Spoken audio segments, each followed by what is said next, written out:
వార్తలకు స్వాగతం. వార్తల్లో ముందుగా ముఖ్యాంశాలు. ముంబైలో ఆరెంజ్ అలర్ట్ జారీ చేసిన వాతావరణ శాఖ. డెంగ్యూ ఫీవర్ బాధితుల కోసం హెల్త్ క్యాంపులు ఏర్పాటు. ప్రభుత్వ భూమిని రిజిస్ట్రేషన్ చేసుకున్న ప్రభుత్వ అధికారి 3 కోట్ల ప్రభుత్వ భూమి కబ్జా. మల్కాజ్గిరిలో భారీ అగ్ని ప్రమాదం, 15 వాహనాలు దగ్ధం. ఇక వివరాల్లోకి వెళ్తే, మహారాష్ట్రను భారీ వర్షాలు ముంచెత్తుతున్నాయి. ఎడతెరిపి లేకుండా కురుస్తున్న వర్షాలతో ముంబైకి ఆరెంజ్ అలర్ట్ జారీ చేసింది కేంద్ర వాతావరణ శాఖ. పలు ప్రాంతాల్లో భారీ నుంచి అతి భారీ వర్షాలు కురుస్తాయని, నగర ప్రజలు అప్రమత్తంగా ఉండాలని హెచ్చరించారు అధికారులు. విద్యా సంస్థలకు సెలవులు ప్రకటించారు. ఇక వరద నీరు పోటెత్తడంతో పాల్ఘర్, రాయగఢ్, రత్నగిరి, సియాన్, పరేల్, దాదర్, బైకుల్లా ప్రాంతాలు నీట మునిగాయి. King circle, railway station, Gandhi market ప్రాంతాలు జలమయమయ్యాయి.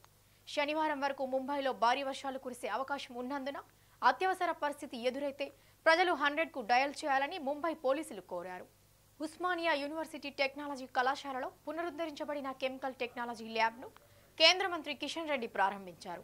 కళాశాలలో 1975-80, 1968-73, 1979-83 బ్యాచ్ల పూర్వ విద్యార్థుల సహకారంతో 18 లక్షల వ్యయంతో కళాశాలలోని 2 ల్యాబ్లను ఆధునీకరించారు. మాస్ ట్రాన్స్ఫర్ ఆపరేషన్ ల్యాబ్ను కిషన్ రెడ్డి ప్రారంభించగా, మెకానికల్ యూనిట్ ఆపరేషన్ ల్యాబ్ను ప్రధానమంత్రి సలహాదారు రాజేశ్వరి ప్రసాద్లు ప్రారంభించారు. ఈ సందర్భంగా కిషన్ రెడ్డి మాట్లాడుతూ, పూర్వ విద్యార్థులు పెద్ద మనసుతో కళాశాలలకు పెద్ద మొత్తంలో విరాళాలు ఇచ్చి కళాశాల అభివృద్ధిలో పాలు పంచుకోవడం అభినందనీయమన్నారు.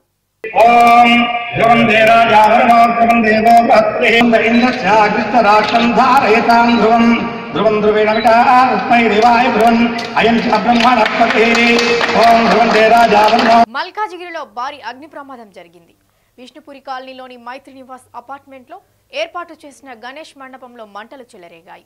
దీంతో 2 కార్లు, 10 బైక్లు అగ్నికి ఆహుతయ్యాయి. స్థానికుల సహాయంతో మిగిలిన వాహనాలను బయటకు తీసుకొచ్చారు. సమాచారం అందుకున్న ఫైర్ సిబ్బంది హుటాహుటిన చేరుకొని మంటలను అదుపు చేశారు. మండపంలో ఏర్పాటు చేసిన అఖండ దీపం వల్లే మంటలు వ్యాపించినట్లు స్థానికులు చెబుతున్నారు.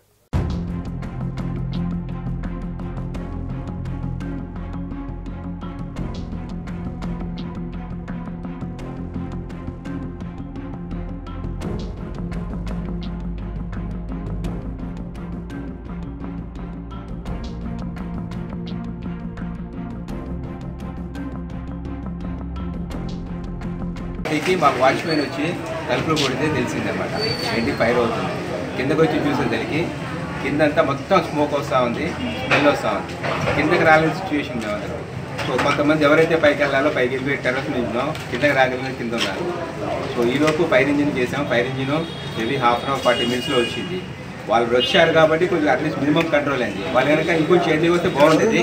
బట్ అట్లీస్ట్ ఏంటంటే వాళ్ళు రాగలిగారు కాబట్టి ఈ మాత్రం నాకు ఈ ఆర్ట్స్ నష్టం కొంచెం తగ్గింది.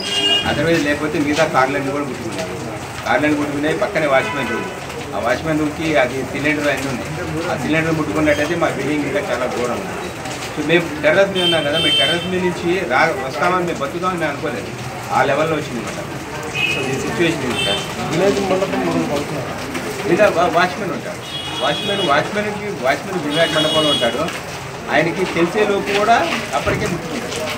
ముట్టుకొని ఏం చేస్తాడు, ఆయన ముట్టుకొని ఈలోపు వాళ్ళు కొంతమందిని తీసుకొని ఇంట్లో తలుపులు కొట్టి పుట్టాడు. ఆయన బకెట్లో పెట్టేసరికి ఆల్రెడీ కంట్రోల్ అవ్వదు. ఏ టైంలో జరిగింది? 30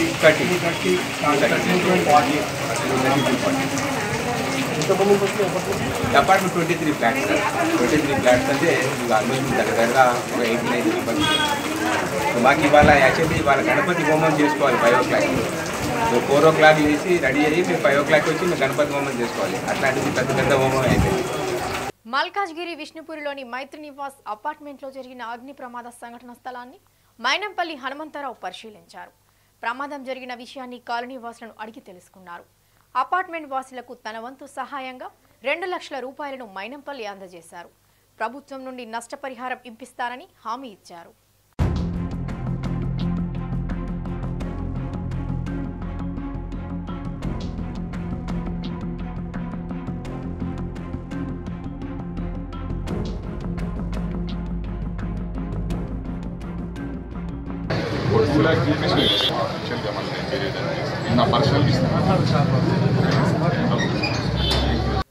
అల్వాల్ పల్లవి మోడల్ స్కూల్లో టీచర్స్ డే సందర్భంగా తన తోటి ఉపాధ్యాయులకు ప్రిన్సిపాల్ సునీర్ నాగి బహుమతులను అందజేశారు.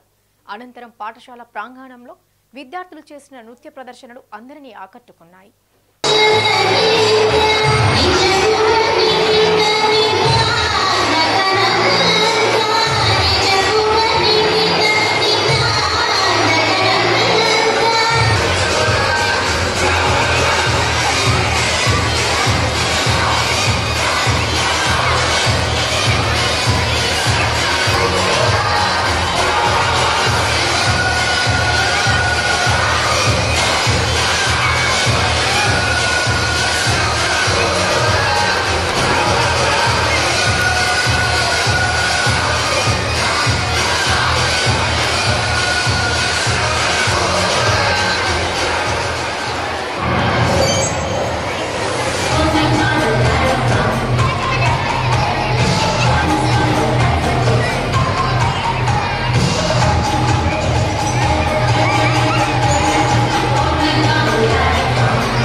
కరీంనగర్ జిల్లాలో కాళేశ్వరం జలాలని తమ గ్రామానికి అందించి రైతులను ఆదుకోవాలని కోరుతూ చొప్పదండి మండలం గుమ్లాపూర్ గ్రామస్తులు చొప్పదండిలోని ప్రధాన రహదారిపై రాస్తారోకో నిర్వహించారు.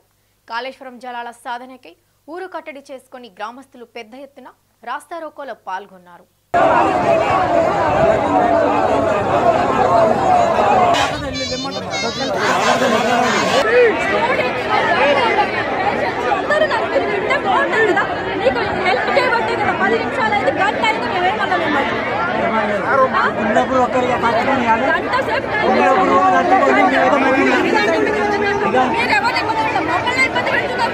యాదాద్రి భువనగిరి జిల్లాలోని వలిగొండ మండల కేంద్రంలో డీసీసీ అధ్యక్షులు కుంభం అనిల్ కుమార్ రెడ్డి నివాసంలో నిర్వహించిన మీడియా సమావేశంలో ఆయన మాట్లాడుతూ రైతులకు యూరియా అందక ఇబ్బందులు పడుతున్నారని, వెంటనే ప్రభుత్వం స్పందించి యాదాద్రి భువనగిరి జిల్లాలో రైతులకు యూరియా అందుబాటులోకి తేవాలని ప్రభుత్వాన్ని డిమాండ్ చేశారు. ప్రభుత్వం స్పందించకుంటే జిల్లాలోని అన్ని మండలాల్లో కాంగ్రెస్ పార్టీ ఆధ్వర్యంలో వ్యవసాయ కేంద్రాల ముందు రైతులతో కలిసి ధర్నా చేపడతామని తెలిపారు. కోటి ఎకరాల విస్తరణ వ్యవసాయం జరిగితే మరి దాదాపు 55-60 లక్షలు ఈ పత్తి. ఇప్పుడు యూరియా అవసరం ఉన్నది, ఫెర్టిలైజర్ వరికి అవసరం ఉన్నది, అక్కడ పత్తికి కూడా అవసరం ఉన్నది. మరి ముఖ్యంగా యాదాద్రి భువనగిరి జిల్లా, ఇక్కడ ముఖ్యంగా భువనగిరి నియోజకవర్గానికి సంబంధించి మూసి పరివాహక ప్రాంతంలో నీళ్ళు ఎక్కువ వస్తుంది కాబట్టి ఇక్కడ వరి పంటలు ఎక్కువ వేసారు. ఇక్కడ చుట్టుముట్టు బావుల కాడ కానీ మిగతా ప్రాంతాలలో కూడా పత్తి కూడా ఎక్కువ వేయడం జరిగింది. మరి ఈ వరి కంటే పత్తికి ఇంకా ఎక్కువ యూరియా అవసరం పడుతుంది. మరి యూరియా లేక రైతులు పంట దిగుబడి ఎట్లా వస్తుందని వాళ్ళ ఇబ్బందులకు గురవుతూ ఉన్నారు. వాళ్ళు నానా అవస్థలు పడుతూ ఉన్నారు. ఇదివరకు ప్రైవేట్ వ్యాపారం సింగిల్ విండో ఫెర్టిలైజర్ యూరియా ఇమ్మీడియట్గా అందాల్సిన అవసరం ఉంది. లేకపోతే పంట రైతులను సమీకరించుకొని ప్రతి మండల హెడ్ క్వార్టర్స్లో వ్యవసాయ శాఖ ముందు కానీ ఎంఆర్ఓ ముందు కానీ మా యొక్క రైతుల ధర్నాలు ఎక్కడికక్కడ మండల వారిగా చేయడం యాదాద్రి భువనగిరి జిల్లా మొత్తం కూడా జరుగుతుందని ఈ సందర్భంగా. నిర్మల్ జిల్లా ముధోల్ నియోజకవర్గంలోని బోసి గ్రామంలో 56 ఏళ్లుగా కర్ర వినాయకుడు గ్రామంలో పూజలు అందుకుంటున్నాడు. ఏటా వినాయక చవితి ఉత్సవాల సందర్భంగా కర్ర వినాయకుని ప్రతిష్ఠించి 11 రోజుల పాటు భక్తి శ్రద్ధలతో కొలుస్తారు. 11వ రోజు నిమజ్జనం చేయకుండా బావి నీళ్లను చల్లి లక్ష్మీనారాయణ ఆలయంలో భద్రపరుస్తారు. తరువాత సంవత్సరం ఉత్సవాలకు విగ్రహాన్ని రంగులద్ది ప్రతిష్ఠించి పూజించడం ఆనవాయితీగా వస్తుంది. ఏటా విగ్రహాన్ని దూర ప్రాంతాల నుంచి భక్తులు దర్శించుకొని కోరిన కోరికలు తీరటంతో భక్తులు మొక్కులు తీర్చుకుంటున్నారు. ఈ గ్రామం కూడా సిరి సంపదలతో సుఖ సంతోషాలతో ఉందని గ్రామస్తులు చెబుతున్నారు. నిర్మల్ పట్టణానికి చెందిన కళాకారుడు పులకొండ గుండాజీ 1963లో అప్పటి గ్రామ సర్పంచి గంగాధర్ తదితరులు కలిసి నిర్మల్ కు గుండాజీ వద్దకు వెళ్లి విగ్రహాన్ని తయారు చేయించి విగ్రహానికి 51 రూపాయలు చెల్లించి తీసుకొచ్చారు.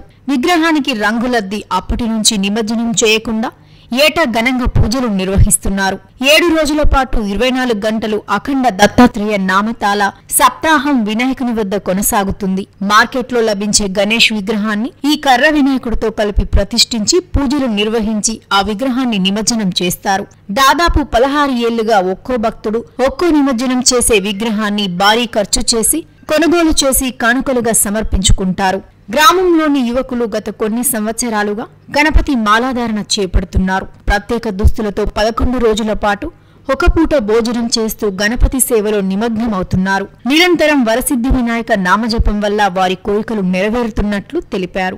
ఈ రోజుల్లో ఏ గ్రామంలో చూసినా కూడా ఎక్కువ గణపతులు మనకు దర్శనమిస్తాయి. కానీ బోసి గ్రామంలో 56 సంవత్సరాల నుంచి కేవలం ఒకే ఒక్క వినాయకుని గ్రామ ప్రజలంతా కలిసికట్టుగా వినాయకుని కూర్చోబెడతారు. చిన్న గ్రామాలలో వాడవాడలా వినాయకుని విగ్రహాలను ప్రతిష్ఠిస్తున్న ఈ రోజుల్లో బోసిలో మాత్రం ఒకే వినాయకుని విగ్రహాన్ని ఏర్పాటు చేస్తూ గ్రామస్తులంతా కలిసి పూజలు నిర్వహిస్తూ ఐక్యతను చాటుతున్నారు. కర్ర వినాయకుడికి పూజలు నిర్వహిస్తూ ఉండడంతో గ్రామంలో విద్యావంతుల సంఖ్య అధికమవుతూ పట్టుబద్దులు అవుతున్నారంటారు. ఈ బోసి గ్రామానికి ఒక ప్రత్యేకత ఉంది.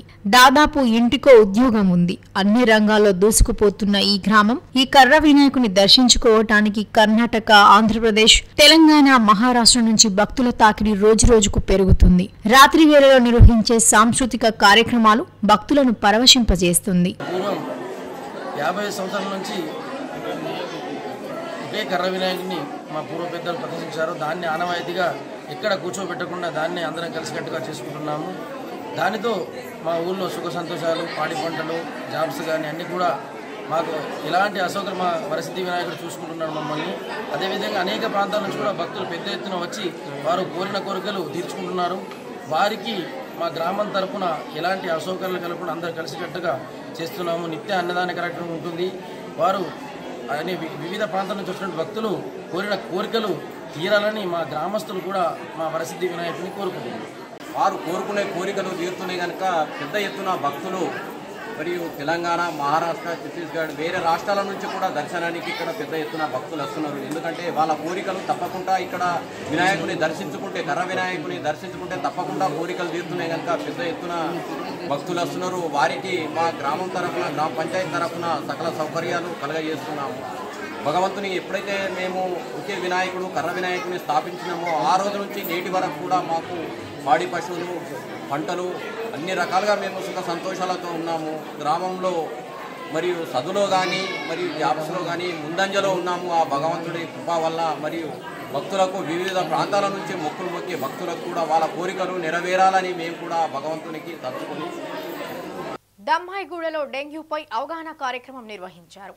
ఈ కార్యక్రమానికి ముఖ్య అతిథులుగా మంత్రులు ఈటెల రాజేందర్, మల్లారెడ్డిలు హాజరయ్యారు. ఈ సందర్భంగా వారు మాట్లాడుతూ ఈ వర్షాకాలంలో ప్రతి ఒక్కరూ జాగ్రత్తలు పాటించాలని, వారి ఇంటి పరిసరాలను పరిశుభ్రంగా ఉంచుకోవాలని, ఆహార నియమాలను పాటించాలని, ఎక్కువ రోజులు నీటి నిల్వలు ఉంచరాదని తెలిపారు. ఈ జాగ్రత్తలు పాటించడం వలన దోమల నుండి వచ్చే డెంగ్యూ నివారించవచ్చని తెలిపారు. ఈ కార్యక్రమంలో దమ్మాయిగూడ మున్సిపాలిటీ కమిషనర్, మాజీ సర్పంచ్ పండల అనురాధ, యాదగిరి గౌడ్ మరియు వార్డు మెంబర్లు, పార్టీ నాయకులు, కార్యకర్తలు, వైద్యులు పాల్గొన్నారు. అలానే వాటర్ బాన్ డిసీజ్ అంటే మనం తాగే నీళ్ల ద్వారా కానివ్వండి, మనం తినే ఆహారం ద్వారా కానివ్వండి కూడా టైఫాయిడ్ అని చెప్పేసి, డయేరియా అని చెప్పేసి, వాంతులు, ప్రికాషనరీ మెజర్స్ తీసుకోమని చెప్పి మాకు ఆదేశం జరిగింది. వారి ఆదేశం మేరకు గ్రామీణ ప్రాంతాలలో, పట్టణ ప్రాంతాలలో పంచాయతీ డిపార్ట్మెంట్ అదేవిధంగా మున్సిపల్ అడ్మినిస్ట్రేషన్ తోటి సమన్వయంతో మీటింగ్లు పెట్టి ప్రివెంటివ్ మెజర్స్ అనేది తీసుకోవడం జరిగింది. కానీ ఈ మధ్య కాలంలో ఎడతెరిపి లేనటువంటి వర్షాల వల్ల పట్టణ ప్రాంతాల్లో, ముఖ్యంగా బస్తీలలో అనేక మందికి వైరసెస్ వస్తూ ఉన్నాయి. కాబట్టి మొన్న జిహెచ్ఎంసీ పరిధిలో మా పార్టీ శాసనసభ్యులు, మంత్రులు సమీక్ష చేసి ప్రివెన్షన్ కోసం కూడా ప్రయత్నం చేసినప్పుడు కూడా ప్రివెన్షన్ తర్వాత ట్రీట్మెంట్ అవసరం ఉంది. కాబట్టి ట్రీట్మెంట్ కోసం హైదరాబాద్ నగరంలో కొన్ని 100 హెల్త్ క్యాంపులు, అన్ని అర్బన్ హెల్త్ సెంటర్లలో సాయంత్రం పూట క్లినిక్లు పెట్టి కొన్ని వేలాది మందికి ట్రీట్మెంట్ ఇవ్వడం జరుగుతుంది. హైదరాబాద్ పరిసర ప్రాంతాల హాస్పిటల్లో సపరేట్ వార్డ్స్ ఏర్పాటు చేసి మలేరియా కానీ వైరల్ కానీ డెంగ్యూ లాంటి ఫీవర్స్ బాధపడిన వాళ్ళకి ట్రీట్మెంట్ ఇస్తాము. ఈరోజు జవహర్ నగర్లో దొమ్మాయిగూడలో కొంత ఎక్కువ ఉంది వైరల్ ఫీవర్స్ అని చెప్పి మా మంత్రివర్యులు మల్లారెడ్డి గారి సూచన మేరకు ఇక్కడ హోమియోపతి ప్రివెన్షన్ కోసం హోమియోపతి అదేవిధంగా ట్రీట్మెంట్ కోసం అల్లోపతి ఇక్కడ క్యాంపులు ఏర్పాటు చేసి అవసరమైతే 2 రోజులు కానీ 3 రోజులు కానీ జవహర్ నగర్ ప్రాంతాల్లో ఇలాంటి క్యాంపులు ఏర్పాటు చేసి పేదల మీద భారం పడకుండా పద్ధతిలో పెథలాజికల్ ల్యాబొరేటరీస్ పెట్టుకొని ట్రీట్మెంట్ చేసుకొని పేద ప్రజలకి నయం చేసే దాంట్లో భాగంగా ఈ కార్యక్రమం ఉంది. హెల్త్ మినిస్టర్ గారు పెద్ద ఎత్తున అలోపతి కానీ హోమియోపతి కానీ ఇక్కడ హెల్త్ క్యాంప్ పెట్టిండు. పెద్ద ఎత్తున నేను కూడా చెప్పిన మా హెల్త్ మినిస్టర్కు, ఎందుకంటే పెద్ద ఎత్తున ఇక్కడ డంపింగ్ యార్డ్ ఉన్నది. ఇక్కడ అందరూ కూడా ప్రజలు కూడా డెంగ్యూ వ్యాధితో జ్వరాలతో చాలా మంది బాధపడుతున్నారని చెప్తే ఇమీడియట్గా ఇక్కడ క్యాంప్ పెట్టి వాళ్ళందరూ కూడా హోమియోపతి అలోపతి 2 కూడా మందులు ఇచ్చి వాళ్ళకు ఉచితంగా మందులు పంపిణీ పెద్ద ఎత్తున చేసి ఈరోజు ప్రజలకు కూడా అందరికీ చెప్పినాం. మా కమిషనర్ గారు కూడా చెప్పినాం. ఇక్కడ దోమల మిషన్లు 2 ఉన్నాయి, ఇంకొక 4 ఎక్స్ట్రా కొని పెద్ద ఎత్తున దోమల మిషన్లు కానీ దోమల మందు కానీ ఇవన్నీ కూడా కొట్టి సాయంత్రం తర్వాత కూడా ఒక 100 మందిని ఎక్స్ట్రా తీసుకోమన్నాం. వర్షాలు పడుతున్నాయి, గుత్తలలో నీళ్లు నిలుస్తున్నాయి, అవన్నీ కూడా మురికి నీళ్లు ఉంటున్నాయి, దోమలు వచ్చి నిలుస్తున్నాయి. కాబట్టి అవన్నీ కూడా తీసుకొని ఇమ్మీడియట్గా 1 మంత్ కోసం వర్షాలు తక్కువ లోపు ఇంత కూడా ఇప్పుడు అంతా సీజన్ నడుస్తుంది కాబట్టి జ్వరాల సీజన్ నడుస్తుంది కాబట్టి పెద్ద ఎత్తున అన్ని కాలనీలు మోరీలు పెద్ద ఎత్తున ఒక 100 మంది ఎక్స్ట్రా ఎంప్లాయ్మెంట్ 1 మంత్ కోసం తీసుకొని పెద్ద ఎత్తున పరిశుభ్రం చేసి అన్ని సాఫ్ చేసి మంచిగా మందు కొట్టి జ్వరాలు రాకుండా అందరికి కూడా కాపాడాలని చెప్పి వాళ్ళకు కూడా చెప్పిన నేను పిల్లలకు కానీ స్టూడెంట్స్కి కానీ అందరికి కూడా చెప్పిన తప్పకుండా వేడి వస్తువులే తినాలి. మనం ఇంకా గోరెచ్చ నీళ్లు తాగితే మనం ఆరోగ్యం కూడా మంచిగా ఉండదని చెప్పిన దోమలతోటి జాగ్రత్త అని కూడా. న్యూ బోయన్పల్లిలో రాణా ప్రతాప్ అసోసియేషన్ ఆధ్వర్యంలో బోయన్పల్లి పోలీస్ స్టేషన్ సమీపంలో గత 24 సంవత్సరాలుగా ఏర్పాటు చేస్తున్న గణేష్ ఉత్సవాలకు ఒక ప్రత్యేకత ఉంది. గణేష్ ప్రతిమకు 5 కిలోల వెండి కిరీటంతో పాటు కిలో బంగారంతో చేసిన హారంను అలంకరిస్తారు. ప్రతి ఏటా ఏదో ఒక పురాతన కథను తెలియజేసే విధంగా నాటకాలు ఏర్పాటు చేసి వచ్చే భక్తులు పురాణాలపై అవగాహన కల్పిస్తున్నారు. ఈ ఏడాది భక్త తుకారం చరిత్ర నాటకం ఏర్పాటు చేశారు.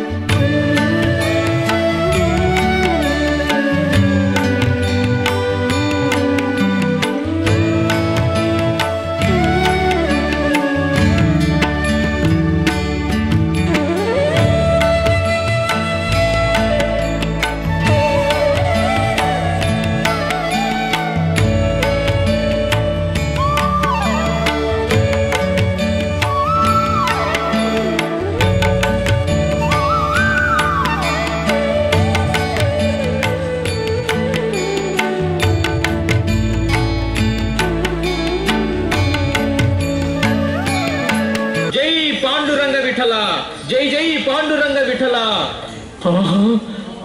ఇది నిజమా? అశరీరవాణి నీ పలుకులేనా నా విఠలవాణి? నాకు నాకు నాకు నా పాండురంగడు మోక్షాన్ని అనుగ్రహించబోతున్నాడా? నా స్వామి అనుగ్రహించబోతున్నాడు. అతడు కారణ జన్ముడు, అందుకే ఎన్నో భక్తి కీర్తనలను పాడి మనకు అందించి వెళుతున్నాడు. మనమందరము అతడి భక్తి పథంలోనే పయనిద్దాం. భగవంతుడి కృపకు పాత్రులమవుదాం, సద్గతిని పొందుదాం. జై పాండురంగ విఠల, జై భక్త. ఆహా, ఏమి భాగ్యము! అతడి జన్మ ధన్యమైంది కదా. ప్రభుత్వ భూములను కాపాడాల్సిన ప్రభుత్వ అధికారే ఏకంగా ప్రభుత్వ భూమిని తన పేరుతో పాటు ఓ వెంచర్ పేరు మీద రిజిస్ట్రేషన్ చేసుకున్నారు. దీంతో గ్రామస్తులు రంగారెడ్డి జిల్లా కలెక్టర్కు ఫిర్యాదు చేయడంతో కలెక్టర్ ఆదేశాల మేరకు స్థానిక రెవెన్యూ అధికారులు తీగలాగితే డొంక కదిలినట్టు అసలు కథ బయటకు వచ్చింది. రెవెన్యూ అధికారులు తెలిపిన వివరాల ప్రకారం రంగారెడ్డి జిల్లా షాద్నగర్, ఫరూక్ నగర్ మండల పరిధిలోని ఎలికట్ట గ్రామ శివారులోని సర్వే నెంబర్ 209లో మొత్తం 34 ఎకరాల ప్రభుత్వ భూమి ఉంది. అయితే 2018వ సంవత్సరంలో 2 ఎకరాల 30 గుంటల భూమిని అప్పటి గ్రామ పంచాయతీ కార్యదర్శితో పాటు ఓ వెంచర్ నిర్వాహకులు రిజిస్ట్రేషన్ చేసుకున్నారు.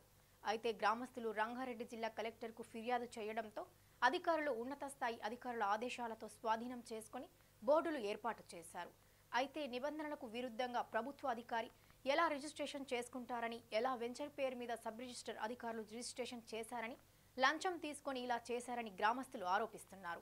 యాదాద్రి భువనగిరి జిల్లా కేంద్రంలో ప్రజాప్రతినిధులు అధికారులకు 30 రోజులు గ్రామ పంచాయతీ ప్రత్యేక కార్యాచరణ ప్రణాళిక అమలుపై సదస్సు జరిగింది.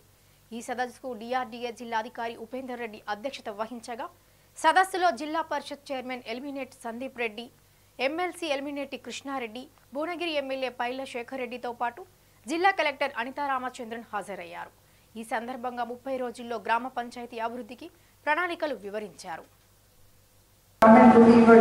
గవర్నమెంట్ భూమి లేని పక్షంలో అర్ధ ఎకరాన మనం గ్రామ పంచాయతీ ఫండ్స్ నుంచి కొనడానికి ప్లాన్ చేయాలి.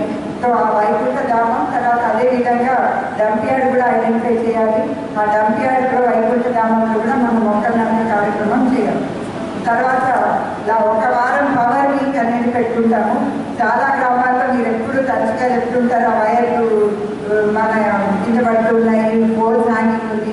సో అవన్నీ ఆల్రెడీ మన ఎస్సీ ట్రాన్స్పో వాళ్ళు ఇప్పటి వరకు వాళ్ళు చేస్తున్నారు, సర్వే చేశారు కొంతవరకు.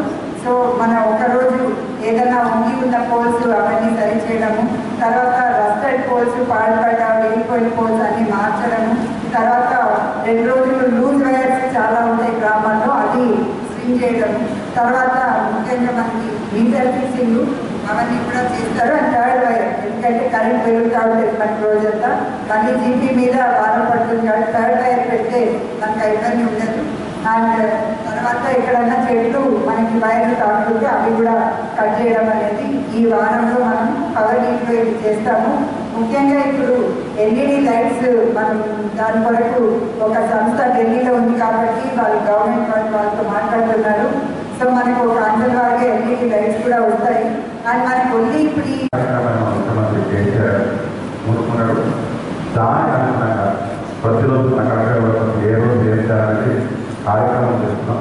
తద్వారా ఏంటంటే అక్కడ ఉన్న గ్రామంలో అందరూ కరెక్ట్గా పార్టీలకు అతీతంగా కరెక్ట్గా ఒక గ్రామాన్ని ఒక ఆదర్శమైన గ్రామం చేసుకునే అవకాశం దొరికింది. ఈ అవకాశాన్ని మనందరం కూడా ప్రతి ఒక్కరూ సద్వినియోగం చేసుకోవాలి. అందులో ప్రతిరోజు కూడా 30 రోజుల్లో ఒక మా అసెంబ్లీ ప్రోగ్రాం కాకుండా వేరే ఏ రోజైనా కూడా 100% ప్రతి గ్రామంలో నేను కూడా ప్రతి గ్రామానికి వచ్చి ఎక్కడెక్కడ గ్రామాలకు వ్యవస్థ చేసుకొని గ్రామాల్లో నేను కూడా వచ్చి ప్రతి ఒక్క వాతావరణంలో వస్తుంది. ఈ కార్యక్రమాన్ని అందరితో పాటుగా నేను కూడా పాల్పంచుకొని అక్కడ ఉన్న గ్రామాల్లో మొత్తం ఉంటాయి కూడా కొన్ని గ్రామాలు చూస్తాం చాలా చిన్న పనులు ఇక్కడ చెట్లు పిచ్చి చెట్లన్నీ మలిసి ఉంటాయి. అందులో ఏ రకమైన వానకాలం వస్తాయి, పాములు తేలులు ఉంటాయి, పాత బిల్డింగ్స్ ఉంటాయి. పనికిరాని బిల్డింగ్ వాళ్ళు కట్టుకోరు, వాళ్ళు హైదరాబాద్లో ఉన్నారు. అంటే ఈ గ్రామాలే ఎప్పుడైతే గ్రామాలు సర్వతోముఖాభివృద్ధి అప్పుడే దేశాభివృద్ధి జరుగుతుంది.